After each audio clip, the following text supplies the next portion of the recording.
Hey guys, HCG Chica. So guess what? We are at episode 40 of the HCG Diet Interviews with Everyday People. That's what's so exciting about this is that we talk with regular moms, grandmas, women who started out overweight and who lost weight with HCG. And what's nice is I have Melissa here today who she's been maintaining, I think, for at least 6 months now. She's been doing weightlifting. So we're going to talk all about her HCG journey, what she's doing now, and just hear all her tips and advice. She's lost 110 pounds with the aid of the HCG protocol. So welcome, Melissa. How are you today? I'm good. How are you? I'm good. Thank you. I'm excited that I finally get to hear your whole story. I haven't heard all of her story either, so we're going to all learn together what she's been through. Really heard the whole story. Yes, we're going to get the lowdown. So just to start out, why don't you give us the basics of your age, your height, if you have any medical conditions that you started out with. Can you tell us that? Yes. Okay. I'm 33. I'm just under 5'10". Do we want current weight? Where did you start? Where are you now?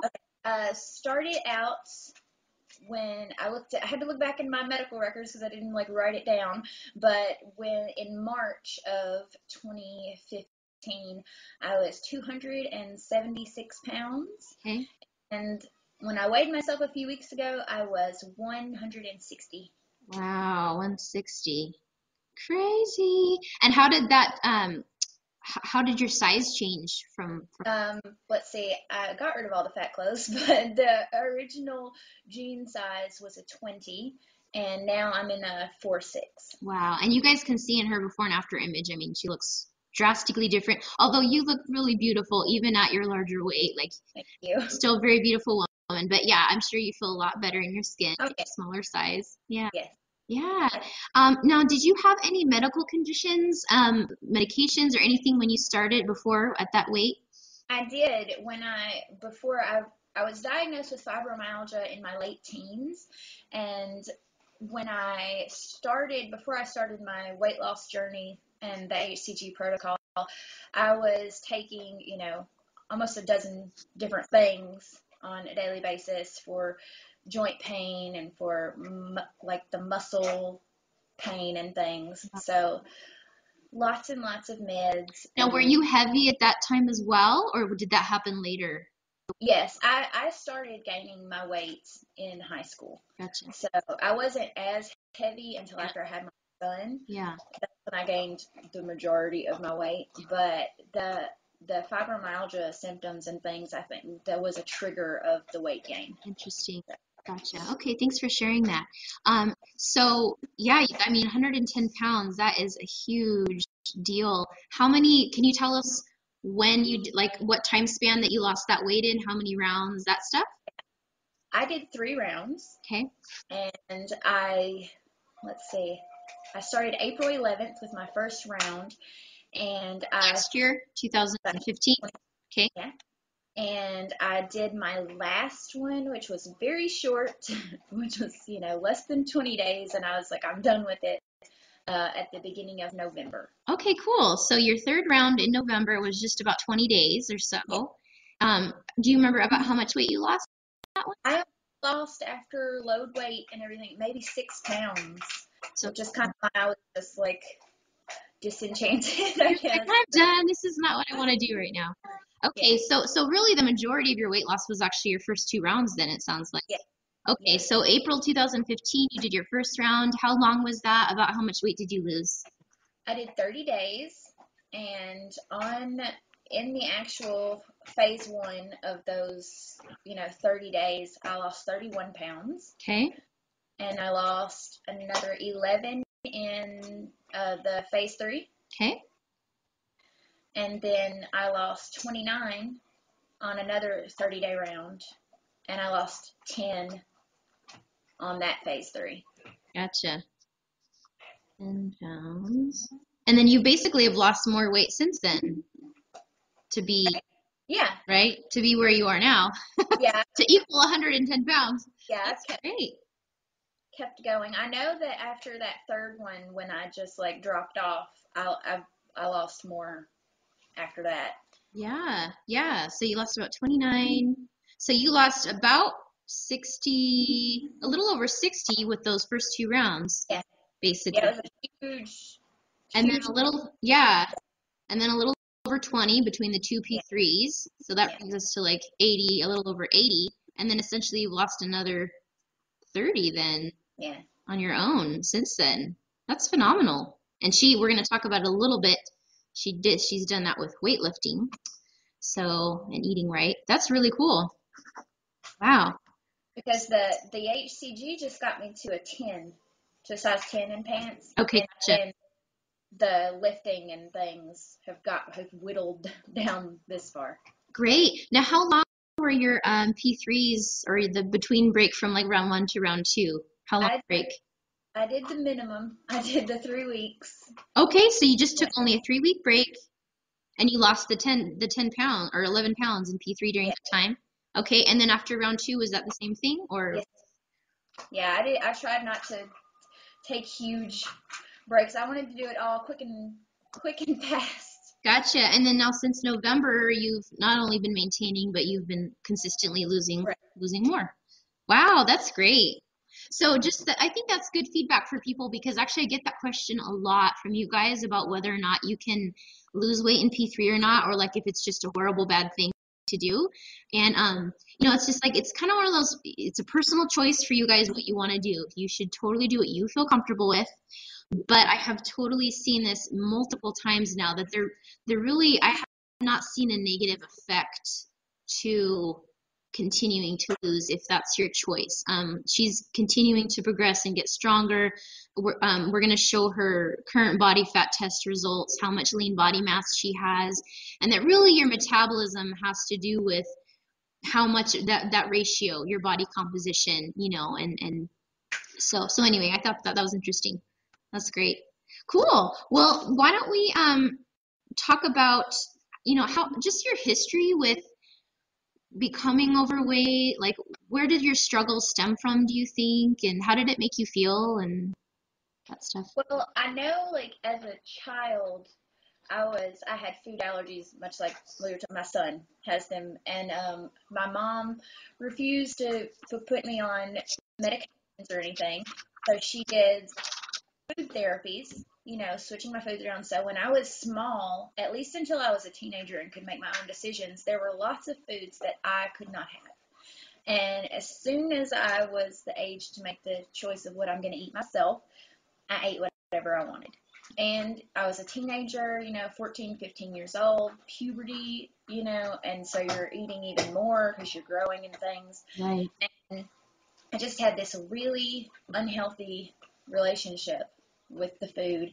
And I started gaining then, and, kids in high school are cruel, so I was immediately, because I was a size 12, I was a fat girl. Mm-hmm. And, I always have had like the addictive personality where you're going to get addicted to something, and food is what was there. So the food addiction started really early, and I just kept gaining and gaining weight. And I moved away from home. I moved to California, all the way out, to Los Angeles. And then you're definitely eating whatever you want. And I didn't get so big there as I just got addicted to other things.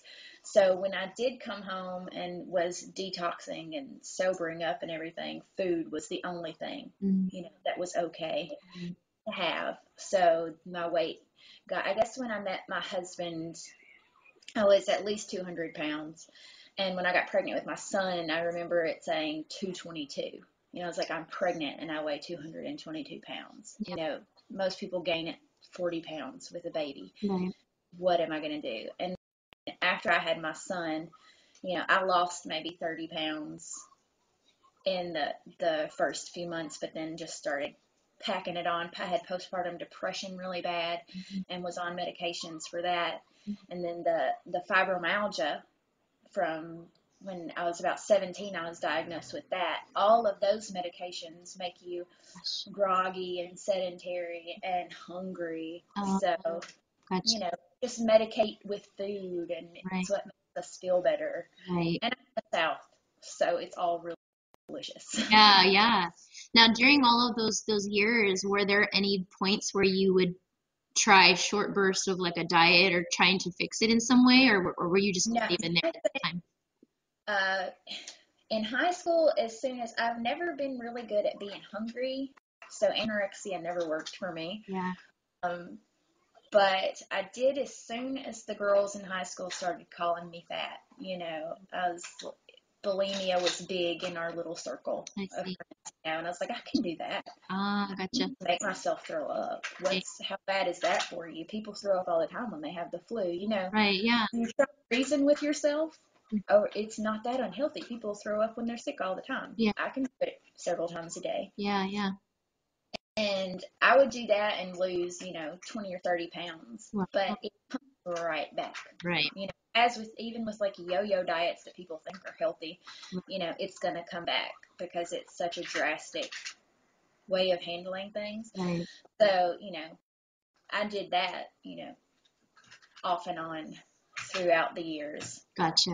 Try to knock some of it back instead of doing something healthy. Yeah. Yeah. Thank you for sharing that. I'm curious, like, how did you move? Because I mean, bulimia, that seems like something that people find tempting to go back to when they're struggling. Yeah. So I don't know if HCG was a part of this or the weightlifting was a part of this, but what helped you to like permanently move away from that? Like, honestly, I feel like it's part of a mental illness, and you are never, it's, like Never drug completely safe. or alcoholism, you're never free of it. Like, I will never not think, hey, I could just throw this up. It's making a choice. Yeah. You have to make the choice to do what's better for you. Yeah. The weightlifting and the working out is the thing I can fall back on. I don't have to go throw up because I can go work out. Yeah. So it's such a huge help in that, knowing that I can do this healthier option. But I don't think that any sort of serious mental thing like that, you're ever 100% free of it. Right. You become a bigger person. Right. That's good. I appreciate that you shared that because I mean, basically finding a better way to cope with the urge or the feeling that you know can come on. Because yeah, for me, I never purged, but I definitely did have a binge eating disorder. I guess I don't know if I wasn't brave enough or what. I just I couldn't bring myself to do that. But yeah, I definitely to this day, even though I haven't binged in, I don't know, almost 4 years, um, definitely there's certain foods I stay away from that were the foods I've been on, and I don't feel comfortable eating those foods just because I did try a couple times in the past before my final round of HCG to have a little bit, and I just didn't work. It's just I found myself overeating those foods, and so for me that's my safety net is like, okay, I just stay away from certain things, and I have a lot of freedom with other foods, but there's just certain things that it just keeps me safe, and just like like you said, like an alcoholic, there's just certain things you have to create a line in your head mentally that you don't cross. Yeah, and that seems to be what works for me. Right, like the drug abuse, alcohol, things like that, those addictions are taken very seriously by society and by the world. But people tend to sort of brush off a food addiction, Right. even though it's so much harder because we have to eat food Yes. to live. I cannot do cocaine and be okay. You know what I mean? Yeah. I'm not doing that. Yeah. But I have to eat or I will die. Right. And so it's to me, I feel like it should be taken much more seriously. I think that there should be more support groups for people with food addictions, with binge eating disorders, and a safe place, but you do very much have to get in the right mental place to draw that line. And like you said, places that are triggers for me, maybe I don't hang out at the pizza place. Yeah. Okay. Because I love pizza. Yeah. I love donuts so much. I can't eat one donut. Yeah. I know that. I can say, hey, I'm just going to order a donut. Yeah. And leave there with 6. Yeah, that would be. So maybe we just don't go to the donut shop. Right, exactly. You have to remove yourself from the environment that triggers you. Yeah. And there's nothing wrong with doing that, because that is what, like you said, if you have an alcohol problem, you don't go hang out at a bar. Like it's just not a smart idea. So yeah, there's nothing wrong with that's actually the wise choice is to be smart about it Right. like that. So, you know, leading from that, what how did you end up hearing about the HCG protocol and what made you decide to try it? Did you feel like suspicious of it at first? I'm curious about that. I had a friend who, like, I saw her getting smaller because I saw her several times a week, and she's getting smaller really fast. And I asked her one day, I was like, what are you doing? You know, you're getting smaller. Are you all right? You know, because it's happening so fast. So we immediately think they're sick. Something's wrong. Yeah. And she's like, no, I'm doing this HCG thing, you know, and she started telling me about it, and we would text about it, and she'd send me pictures of like what she's eating and things. It's like, oh man, it's really not very much food, and I'm kind of weird about putting something in my body that I'm not used to. But she lost about 50 pounds in 2 rounds, and then she told me one day when I saw her, she's like, hey, I've got like 2 bottles of these drops left. She bought bulk. Yeah. Do you just want them? Yeah. And so I got my first, 2 rounds free because she just had the drops. It's the homeopathic is Yeah. the way I started. Yeah. So those 2 bottles of homeopathic HCG, Yeah. she sort of taught me about Pinterest is where I found like most of the information on the Simeon's protocol, which is what I used in my first round. Gotcha. Okay. Simeon's. Cool. And put all the knowledge in Yeah. for it. That's good. So with your rounds then, so you ate around like the 500 calories or so then on your first Yeah, round? the first round I did 500 and I did the Simeon's. Okay. And I was sort of like disgruntled with the restrictions, and a girlfriend told me about Lippmann's protocol Mm-hmm. that allowed, little cheeses Mm-hmm. and yogurts and things, and I love dairy, so that just appealed to me. And Yeah. the second round I did the 700 calorie Lippmann's, Okay. and I also did that on my third round, but I kept it really super mop. Okay. Like, let's try this, and if it's okay, we'll keep it, Cool. That's very good. Yeah, I'll make sure I mention that for because people ask about the different protocols. Yeah.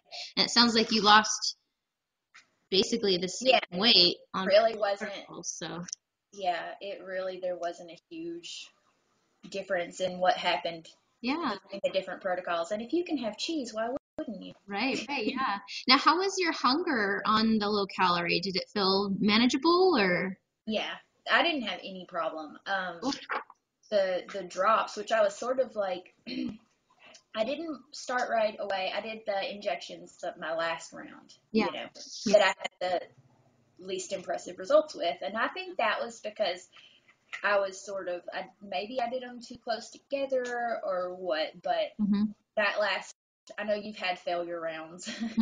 So I think that was sort of my failure round, There can be so many reasons, and it's also possible that like the interaction of like the homeopathic HCG with your MOP is different than the hormone interaction with MOP with protocol. By the way, you guys, MOP means my own protocol. So when you make adjustments, it's that there could be difference, in that interaction as well. I don't know. So yeah. No, my hunger wasn't. The drops did really. That's great. Or I had little to no hunger. That's great. Yeah, because that's actually the important thing with this protocol. The only way to survive. Yeah, you need to find the way to be not hungry, which is all about dosage. It sounds like you were already on a good dose for you with the homeopathic drops, so you didn't have to adjust it. No, I maybe took a little less my second round because I would do, the dropper. Yeah. Forget how many mLs it said. I was just doing like the whole little drop. It was like it's like 30, half an ml, I think. 30 drops. Yeah. Okay. I was counting drops. Yeah. And then my second round, I did like half of it. Gotcha. Yeah. So, and that's actually typical for people to use a smaller dosage as they get smaller. Right. And for you guys, if you guys are dealing with hunger right now on phase 2, just go to my dosage article. It's hcgchica.com/dosage. And it gives you, it's geared towards injections, but it just kind of tells you how you should feel, how you shouldn't feel, how to adjust, because some people think like more is always better. That's not the case. Both too much and too little causes hunger, and a lot of people don't even know that you can adjust and that it can feel different. Right. And small changes actually make a big difference in how you feel. So you definitely want to check that out. Well, how do you have any feedback for like, your first week? I don't know how you loaded, if you loaded clean or dirty. She's like, you don't even want to know.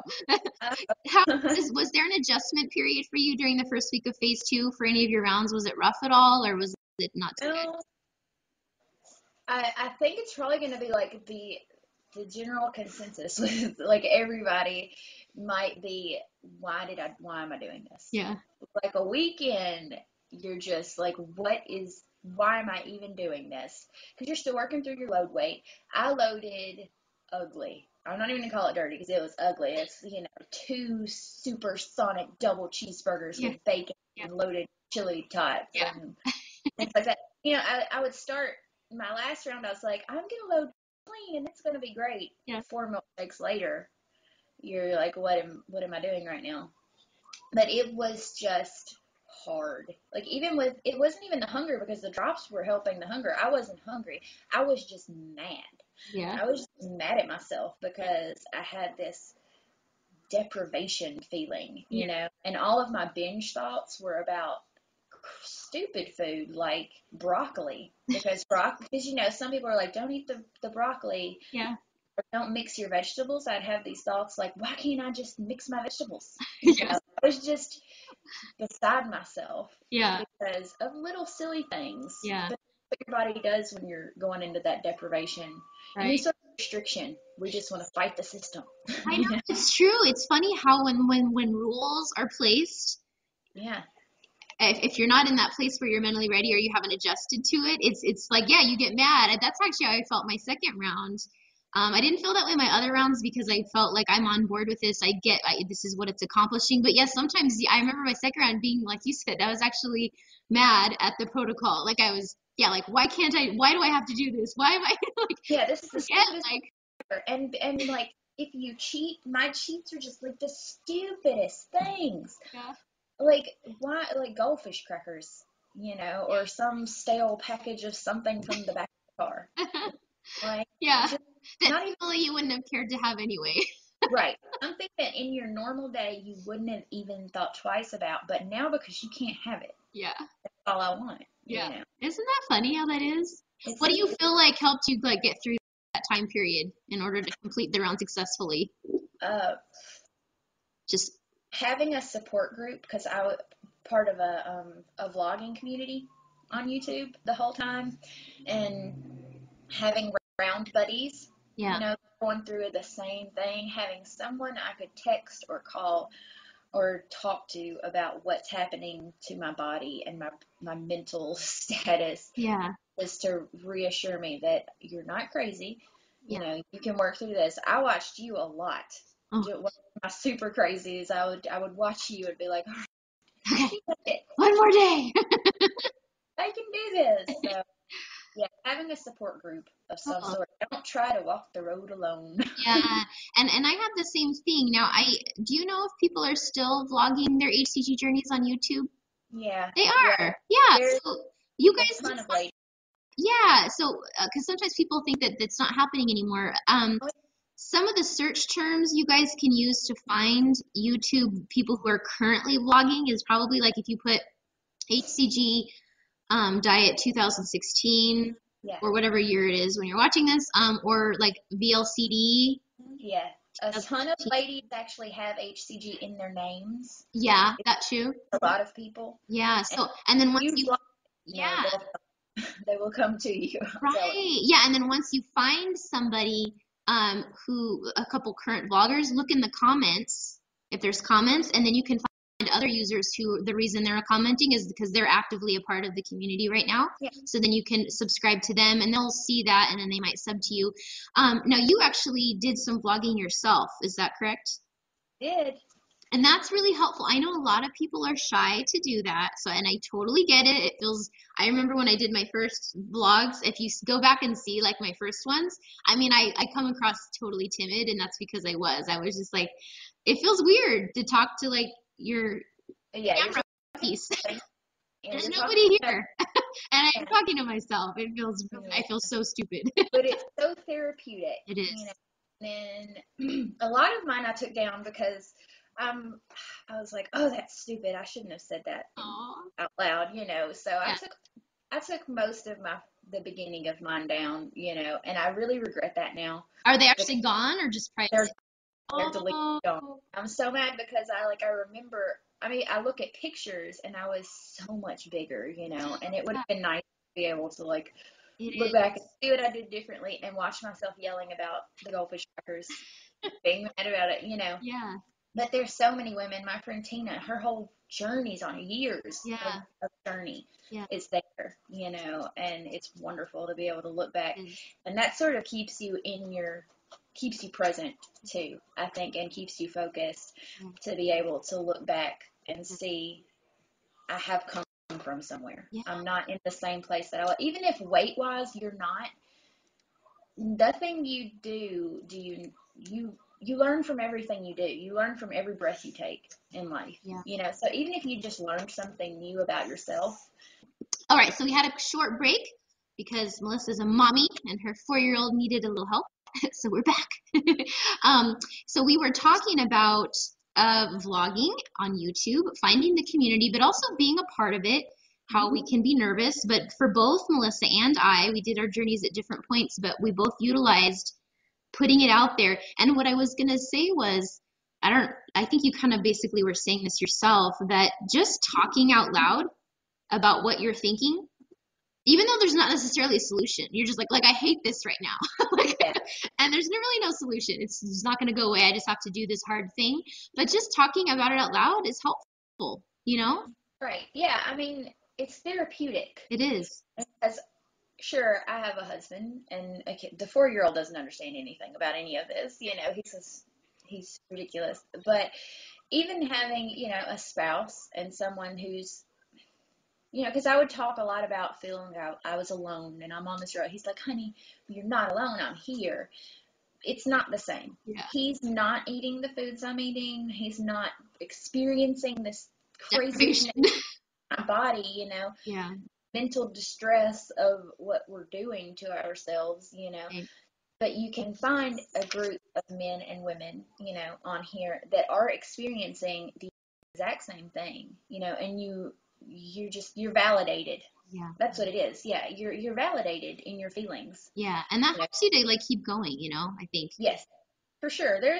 Man, I wanted to quit. Even it took me about 40 pounds to not want to just be like whatever. Yeah. But yeah, So that's good. I mean, the vlogging and then that really helped you then. yes, That's a lot of pounds to sure. have to get through where you're just not really Right. wanting to do it. Yeah, because it's hard. Like this is not the easy way to do it. Just because it's fast doesn't mean it's easy. Right, You exactly. know, it is definitely the hard way to do it. Yeah. But it works. You know, it's a fantastic tool. Yeah. You know? And let this be a lesson, since Melissa says she regrets taking down her old videos.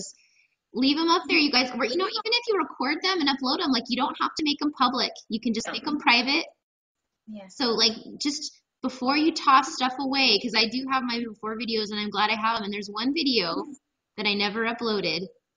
And then I lost it because we lost that hard drive. It died or something, and I don't have it. And I wish I did, because I wish I could share it with you. It was actually me recording a video late at night after I had binged.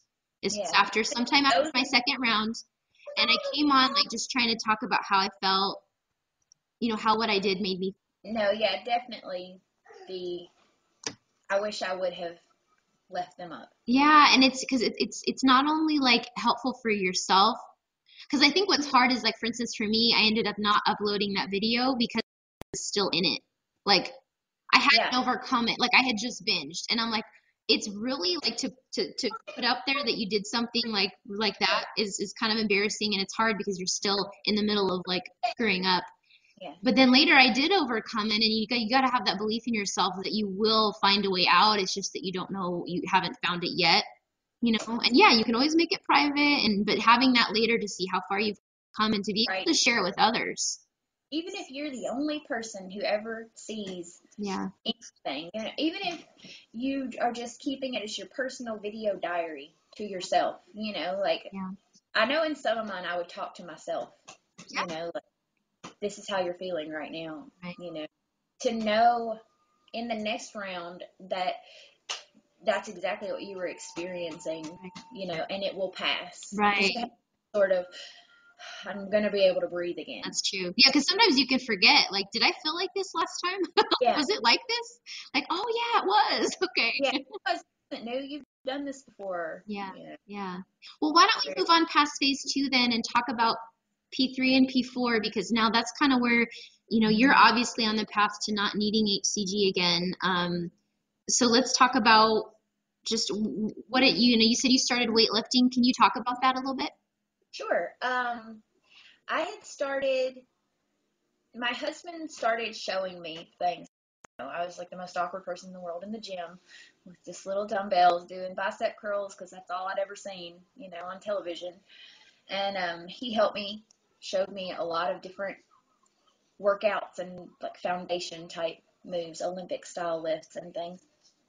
And so I would do a little bit of that, but as soon as the P3 thing started, the first sort of exercise that I was doing, diligently in P3, it was so big and my knees hurt really bad still. So I was doing like aqua Zumba at the gym, Okay. because the water classes take a lot of the weight off of you. Right. So I did those until I was comfortable really getting in the gym lifting. But I exercised for all of, P3. It was almost like immediately after that 2 or 3 days, I got into the gym just to get my body going. Yeah. Which was very controversial because a lot of people were like, don't work out. Right. At all. And I know that for sure. I had several girls tell me because I was talking about working out. They're like, don't work out on protocol at all, So I didn't do that. But as soon as P3 hit, I wanted to get in there and get moving because I didn't feel like that I had to have this downtime where I never made the connection with, hey, we need to just maintain that. Yeah. I felt like I don't want to waste this few weeks I have if I could do more. Yeah. And well, it sounds like you were in a place where you felt motivated to continue. So yeah, taking advantage of that. right. Yeah, and it just made me feel so good, that because the drops also like made me more energetic, it seemed. And those few days where you're like getting off the drops and you're not really doing anything, and then you start adding calories back in, I just felt like blah, So I found that going to the gym and like doing some sort of exercise, walking or whatever, I see help. I see. It's okay. We have more. Okay. You have more? Will you take her and go play? Thank you. I'm thirsty. Okay. It really helped to boost my energy as I was feeling, because I even watched a lot of ladies that were vlogging say that first week off the juice was just like dead week. Yeah. Do anything. So. Gotcha. I'm curious. So since you lost so much weight, 10 to 11 pounds during each of those 3 weeks of phase 3, were you tracking calories in phase 3? Yes. How many calories were you eating during that 3 weeks? I was eating about 1,000 calories. Gotcha. So you were. I worked my way up. I wasn't like immediately eating 1,000 calories. I added about 100 calories every 2 days is how I was doing it. Okay. And sort of like stair-stepping my calories up. And then for that 3 weeks, I'd eat about 1,000. Okay, cool. And then you were exercising and then obviously losing weight because you're eating under your intake. Okay. And did that feel pretty doable for you, though? I mean, it sounds like you were motivated, but did that feel doable, like hunger-wise? I mean, you must have felt a little hungry, but no? I was a little hungry. But not too bad. Snack on, like, fruit and stuff. If I got hungry, I would eat. Yeah. For sure. It wasn't like, I didn't let because I knew that was dangerous territory. Right. To sit in that hunger. I don't know if you felt that before. Yes. Like, yeah, where you get like desperate and then. yes, that's the thing. Yeah, that's a huge point. If you sit in your hunger too long, you're going to get desperate. And there's like this, there's a book I've been reading that even says, we'll start foraging. Yeah. They use the word foraging. When you get desperate in your hunger, you eat whatever, but if you feel it coming on and you eat, some yogurt or some fruit or something, then So it kind of kept it in balance. Yeah. That's good. Now, did you really stick with the no starch, no sugar in phase 3? No. No. Well, I guess because you were eating 1,000 calories, maybe that made a difference. So what did you eat in phase 3? I'm curious then. Or what did you eat that would be considered not usually something you should eat? For P3, I was having all the vegetables, Okay. Whatever fruits and vegetables I wanted in whatever amount. Okay. I didn't really measure that. I stayed on clean, lean proteins. If I had pork, it was like white meat, loin. We buy like bulk loin. Okay. Cut it up and use it. Ground beef, I had really bad reactions, so I didn't do that at all. I would do ground turkey or chicken or stuff, just lean proteins. I started adding in like Ezekiel bread, sprouted grain breads, whole grains, a little brown rice, not really, like, I didn't use a lot of rice and noodles and things because I had the fear. Yeah. But like wraps and things, those extreme wellness low carb wraps, I still in P3 did keep it very low carb. Gotcha. But was having carbs. A little bit of that, but you were exercising. Yes. And I think that's a ticket. Yeah, and at that time, were you already weightlifting or were you doing the aqua Zumba?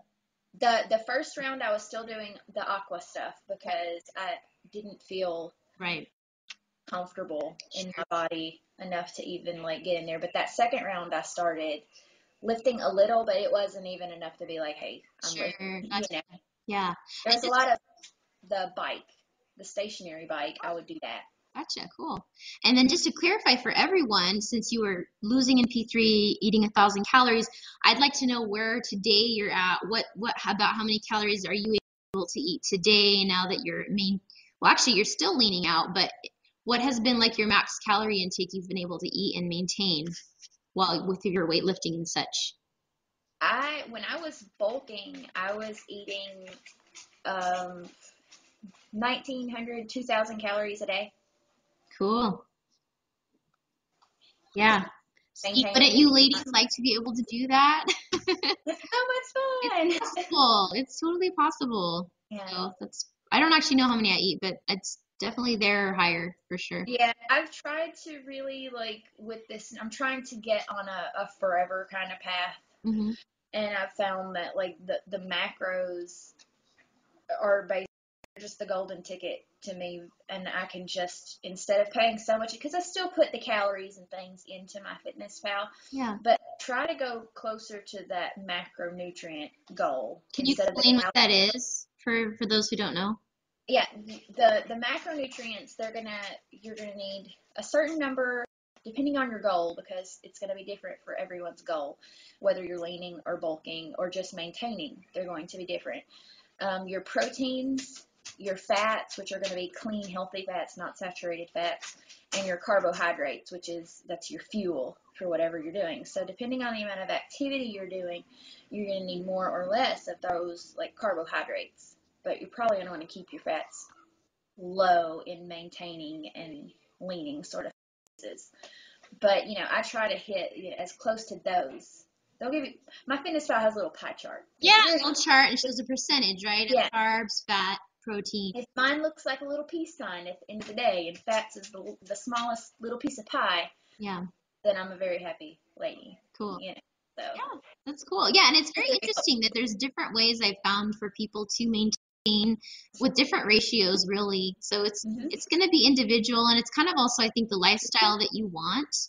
Right. I've found, because some people are doing like the ketogenic diets, which are super high fat, and people can maintain at that level, and so that's definitely an option. But what you'll find is, you know, for you also, now that you're starting to CrossFit too, and then with weightlifting, certain things need carbs in order to perform well. And so like with CrossFit, like I did research on this, I could not find anybody successfully CrossFitting and doing ketogenic diet because it's called a glycogen dependent sport. Yeah. So it means like in order to do the workout well and to feel good while doing it, not like crap, you have to have a reserve of carbs that your body has in your body, you know? You have to fill up those glycogen stores. Yeah. That's why this is that people, several trainers that I've talked to, and there's some on YouTube, they'll tell you do your cardio after you're lifting because you don't want to deplete your glycogen stores. Yeah. Because cardio just eats it up. Right. You know, which CrossFit is, I mean, it's cardio. Yeah. Yeah. But those, yeah. And as far as people on like ketogenic diets and things, I think that's also a wonderful tool and has its place, especially I've talked to 3 or 4 like diabetics that's what they use because they can't do the carbs. Their body just turns it into the insulin. Yeah, if your body's in a broken state, that can be part of healing it, you know. Right. Yeah. Yeah, but once you get to that place where you're healthier and you're able to exercise, your body often can reintroduce those if that's what you want, you know. Right. I'm sure there are studies of it, of diabetics being, you know, turned around by a nutrition plan. Hello. Yeah. Anyway, so it's kind of neat. So it's nice to know that there's different options, because, you know, in the world right now where low carb and ketogenic is the most popular thing, and like you said, it has its place. I'm totally for that. In fact, for a while, I actually wanted to try ketogenic diet because I read people talking about how much brain clarity they had. Yeah. Like, oh, my brain is so clear. I get so much done. I'm not hungry all day. And I'm like, I want that. Like, my brain's so foggy, you know, because I have some chronic health issues like Lyme disease and stuff. And so but then, you know, since I CrossFit and I was researching that, and it's like, it's really not a wise thing for me to do in my case with my lifestyle. So it just depends on what it is you want to do, and just realizing that actually lower fat and higher carb does still have a place. It's as long as it's done in the right way. It's not like you want to be living off of like, you know, totally processed, you know, basically low fat stuff, but it has a place, you know? Yeah, that's a huge part of it too, is like, just because the calories and things, like you can eat, because like right now I'm on about 1,700 calories a day in my leaning phase. Does that mean that I can have 700 calories, whatever I want, and still get these results? Absolutely not.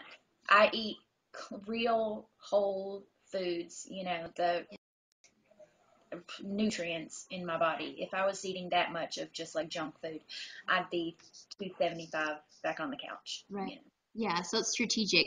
I'd like to actually speak to that because you mentioned, you know, like most of us, you kind of have an 80-20 rule as far as eating whole foods and then also having some indulgences. Can you share, because I think you post on your Instagram. You guys can follow her. We'll put her Instagram handle in the show notes for you guys because she shows a lot of her meals and you're like, wow, she can eat that and maintain. It's awesome. But also, you know, some of the products that are out there that are like whether it's a high protein cookie or a low sugar ice cream, or you share your little like indulgences that are kind of healthier though?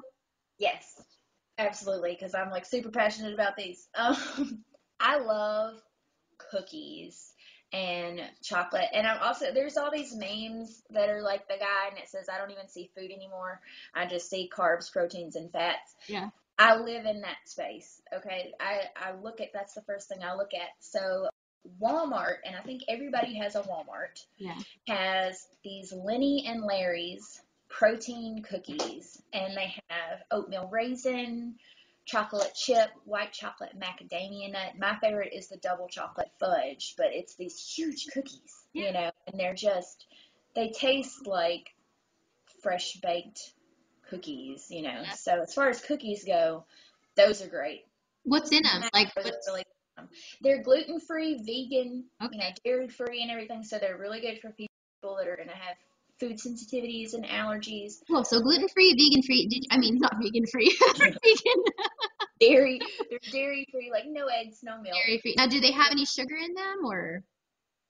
I wish I had one. I ate the last It's fine. We'll find out and let you guys know. And if I you think do, they probably have some save it sugar for phase 4. But it's kind of like designed to be like a high protein.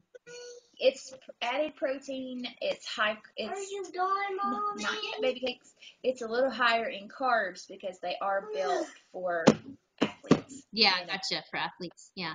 So it might be like a good phase 4 snack for people For sure. weightlifting as a treat. I like a half of one. Yeah. And still, 8 or so grams of protein, Nice. which is overall in a day, what my mindset is have I had enough protein? Yeah, because gotcha. that's what bees eat. Yeah, right. So, yeah, what are some other treats you like to have? Halo Top ice cream. Okay. I know that you probably, yes. I haven't had it, but I did recently find out about it. Yes, it's in the freezer. And again, for you guys, that's a phase 4.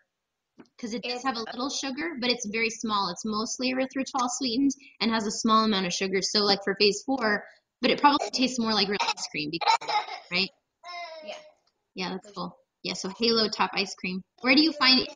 I don't know what stores that would be in, but don't mention Whole Foods. I have been able to find it because we don't have Whole Foods and stuff here. We have the newest Kroger has a huge selection, which is it's the only place I go now. Cool. Because they have such a huge selection. Right. So you're probably going to have to go to your larger sellers of things. Now, Aldi's, we just got one of those, and they may have it because they're predominantly organic type things. Cool. You could check your Aldi's, but I don't know. Cool. Kroger, I know for sure. That's great. Cool. Yeah, so those are both phase 4 things. Yeah. Yeah, are there anything else that you eat, even if it is a whole food, but that tastes yummy to you? That's like a fun snack? I make sweet potato chips and beet chips. Like you slice your sweet potatoes and beets really thin. And buddy, it's in the freezer. You can go get it and have it if you want it. Okay. What kind of ice cream? It's birthday cake. Sprinkles. You can go get it. Cool. But yeah, I slice those really thin on like a mandolin. Okay. And I'm still using coconut oil just because I fell in love with it. The way it just tastes. I like the coconut flavor. Yeah. And you can do sweet or savory. Sometimes I put just cinnamon and stuff on them. But the natural sweetness from the beets. Yeah. I didn't realize beets are just so naturally sweet. Right. That you can even use their juice in a lot of things to sweeten things. We use it because my son is very sugar intolerant. We use beet juice a lot. Nice. To sort of shove some sweetness in there. Yeah. Do you make it with juice or the juicer? Oh, nice. That's cool. We have a juicer. Very cool. You need a spoon. So yes, Halo Top. Oh, there it is. That's a picture. You can have it. Very cool.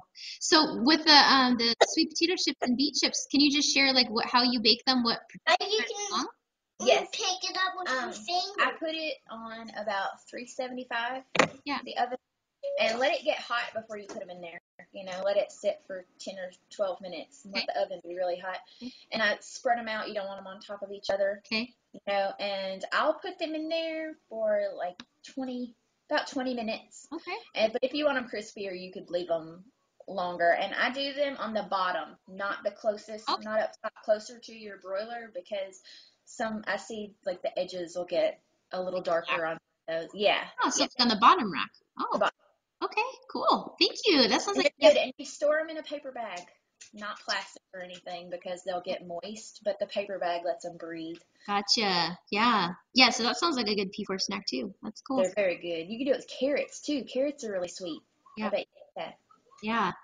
So for you guys, if you want to learn more about Melissa's journey with weightlifting, like heavy weightlifting, and she's also CrossFitting now, I have a whole interview with her in my phase 3 program. I think I'm going to call it P3 to Life. By the time this interview airs, it's probably not going to be out yet, but you can go on my website and sign up to find out when it comes out.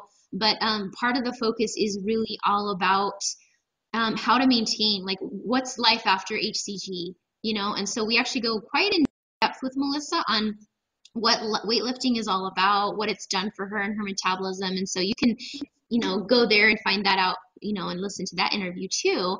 But why don't we actually speak to that? You mentioned wanting to discuss that actually, was using HCG as a tool and what not to do with it. Can you share your philosophy about that and your Yes. thoughts on that?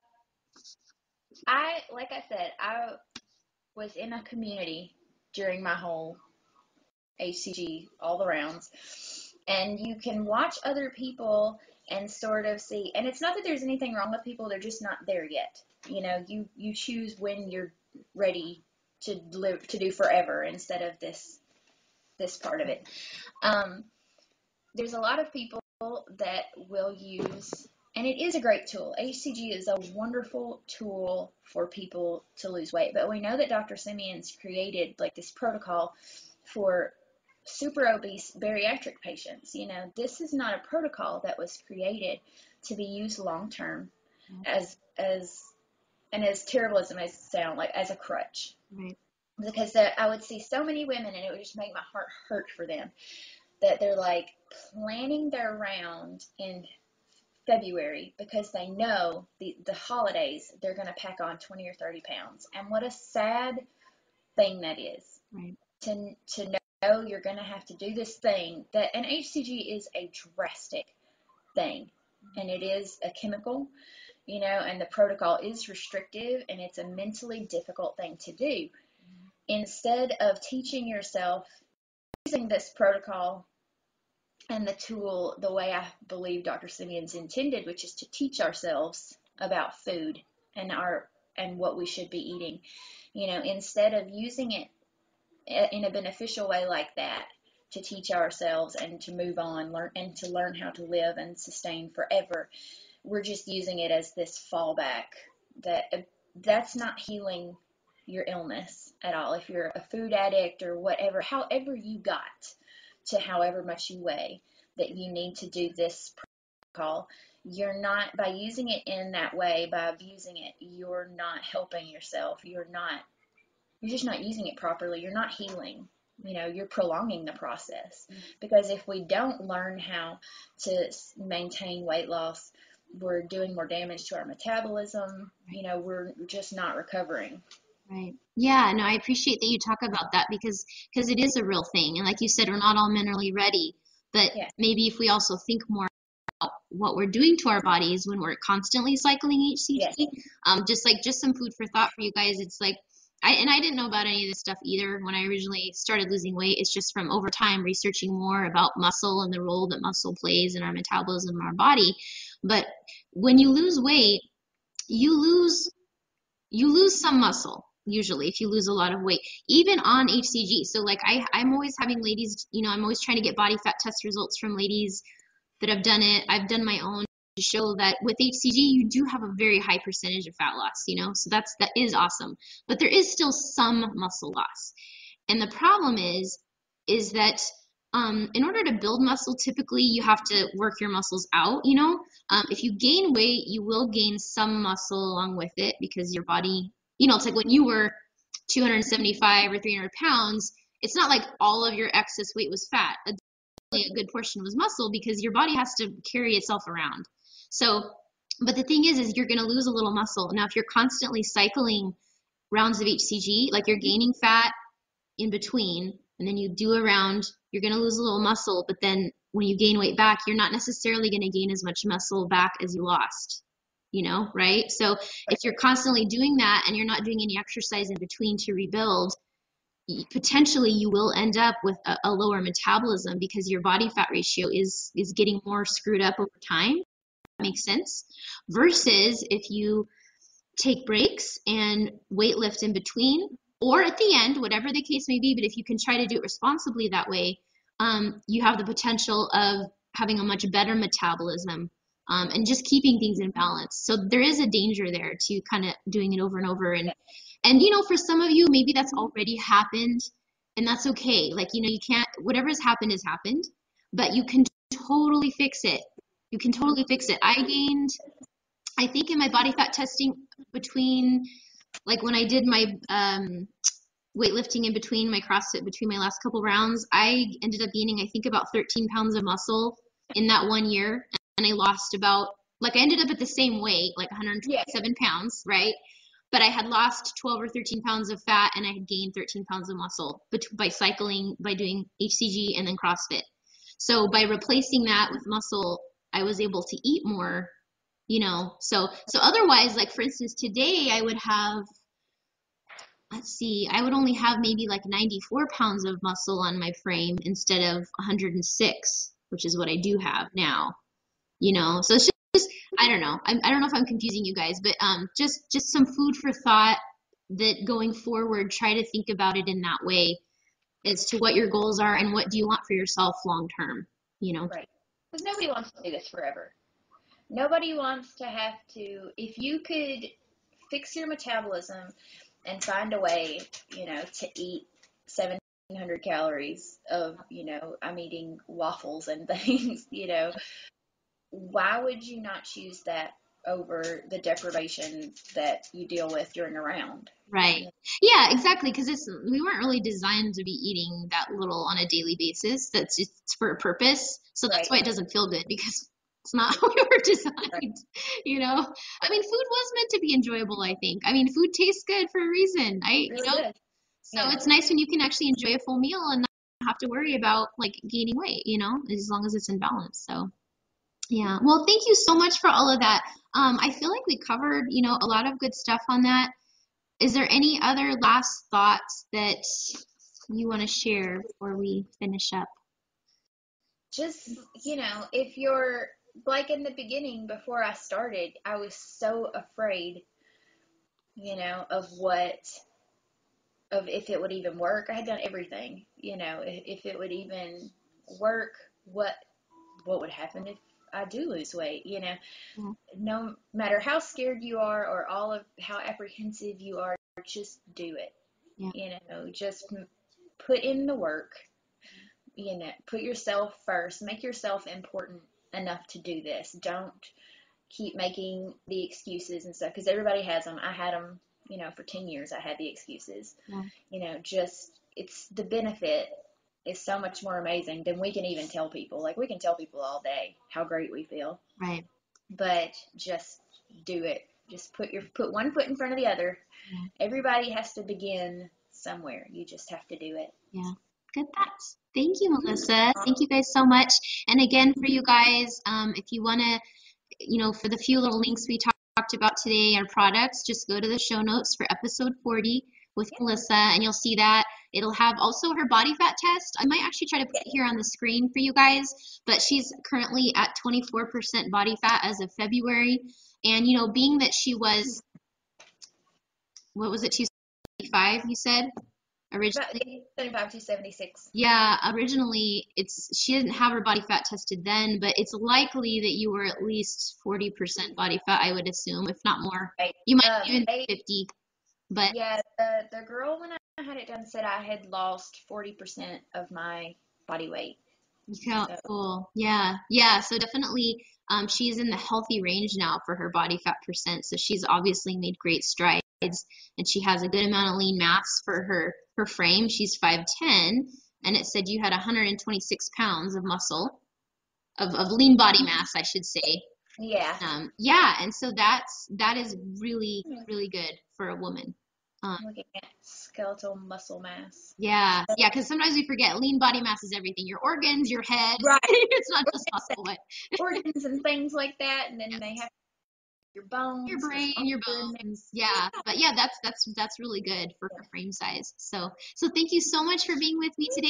Maybe we can catch up with you later in a year or something, because you're actively weightlifting and trying to increase your physique. Look at this. Look at those guns. It's awesome. And we can kind of see where you're at and how you're doing. Yeah, that'd be great. That sounds good. Fun times.